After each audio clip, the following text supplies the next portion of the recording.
Praise the lord. నేటి అనుదిన ఆహారంగా దావీదు రాసిన కీర్తనల గ్రంథం 27వ అధ్యాయము 1వ వచనం చదివి దేవుని మహిమపరుస్తాం. యెహోవా నాకు వెలుగును రక్షణ అయ్యున్నాడు, నేను ఎవరికి భయపడెదను. చూడండి, దావీదు కీర్తనకారుడు ఏ విధంగా ఆయన జీవితంలో దేవుని యొక్క మార్గాన్ని ఎంచుకొని ఆయనను ఆశ్రయించి నడిచినప్పుడు ఏ విధంగా రక్షిస్తున్నాడు, ఏ విధంగా భయపడకుండా దేవుడు ఆయనకు అనుగ్రహించి ఉన్నాడు మనం చూస్తున్నాం కదా. మరి నేను ఆ జీవితంలో ఈ లోకంలో మనం ఉంటున్నప్పుడు ఎప్పుడు భయపడుతూనే బ్రతకాలా? కాదు కదా. చూడండి, ఈ వాక్యం ఈ రోజు నీతోనే మాట్లాడుతుంది. నీ చుట్టూ ఎన్ని శత్రువులు నీ చుట్టూ వచ్చినను, ఇతర ఇబ్బందులు ఎన్ని వచ్చినను దేవుడు నిన్ను సహాయపడతానంటున్నాడు. భయపడకండి అమ్మా, భయపడకండి. యెహోవా మార్గంలోనే మనం నడవాలి. దేవుడు గుర్తు చేస్తున్నాడు ఈరోజు. ఈ మాటలు వింటున్న నిన్ను నన్ను దేవుడు ఎంతగానో ప్రేమిస్తున్నాడు. దేవుడు ప్రేమించినటువంటి దేవుడు మనని ఏ త్రోవలలో ఏ ఊబిగుండంలో పడేయడు. ఆయన మనని రక్షిస్తాడు. ఎప్పుడు నువ్వు ఆయన యొక్క మార్గములో వెళ్తున్నావు, నీకు తెలుసు ఏది మంచి మార్గమో ఏది చెడ్డ మార్గమో. చెడ్డ మార్గంలో కొన్ని తప్పులు చేసినను నీ మనస్సాక్షికి తెలుసు, నీ అంతరాత్మకు తెలుసు అది తప్పు అని. అది నువ్వు గ్రహించుకొని నువ్వు మంచి మార్గంలో రావడానికి తీసుకొస్తున్నటువంటి దేవుని యొక్క ఆత్మ నీతోనే మాట్లాడుతున్నాడు. యెహోవా నాకు వెలుగై ఉన్నాడు. చూడండి, ఆ వెలుగు మార్గంలోనే ఉన్నాడు వాళ్ళ అంటున్నారా. కుటుంబం అంతయు రక్షణ లేక ఈ లోకపు అంచుల్లో, ఈ లోకపు యాత్రలో ఉంటుండగా నీతోనే మాట్లాడుతున్నాడు. దేవుడు నిన్ను రక్షిస్తానంటున్నాడు. దేవుని యొక్క మార్గంలో నువ్వు వెళ్ళు, ఆయన నిన్ను రక్షిస్తున్నాడు. చూడండి, ఆశ్రయ దుర్గమైనటువంటి దేవుడు మన పక్షాన ఉండగా, రక్షించే దేవుడు మన పక్షాన ఉండగా మనం ఈ లోకపు ఊబిలో ఎందుకు ఉండాలి? దా యేసుప్రభుల దగ్గరికి దా. యేసుప్రభుల దగ్గరికి మీరు వచ్చి మీ కుటుంబంని కాపాడుకునే మార్గాన్ని దేవుడు ఇస్తానంట.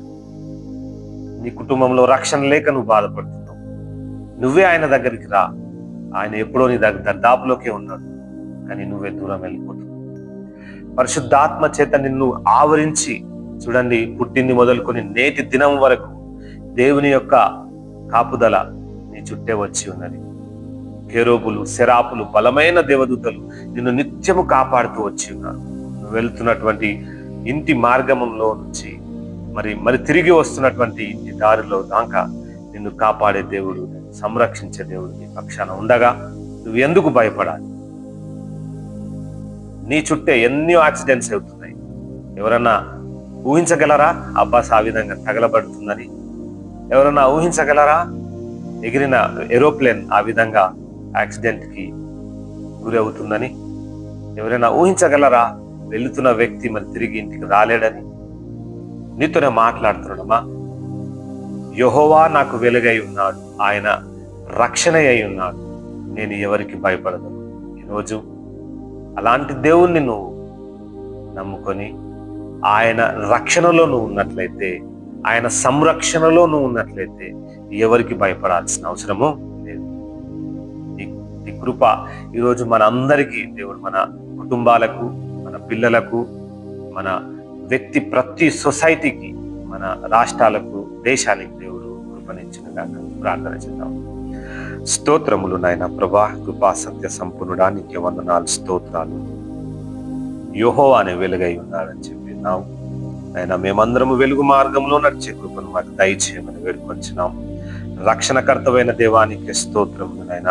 మా శత్రువు మూకలు, మా ఇతర దుష్ట శోధకుడు మమ్మల్ని ఇబ్బంది పెట్టినను నాయన, నీ రక్షణ హస్తమే మమ్మల్ని రక్షిస్తున్నాను తండ్రి. నాయన నీకు వందనాలు, స్తోత్రాలు అయా. నీ రక్షణ హస్తం కొరకు మేము ప్రార్థిస్తున్నాం తండ్రి.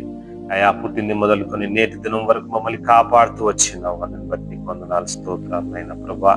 అయా, వాక్యం ఉంచినటువంటి బిడ్డల హృదయంలో గొప్ప కార్యం జరిగించమని వేడుకొంచున్నాం నాయన ప్రభా. దావీదుని ఏ విధంగా నాయన మంచి మార్గంలో నడిపించి రక్షించి ఉన్నావు తండ్రి.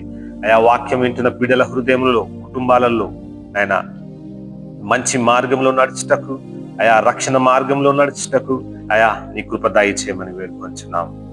అయ్యా నాయన ఎవరికి భయపడకుండా ఈ రోజు అంతా నాయన నీవే మాకు తోడే ఉండి రక్షించి కాపాడమని నజరేయుడి నమ్మదగిన యేసు నామమున వేడుకొంచున్నాం తండ్రి. ఆమేన్. Praise the lord.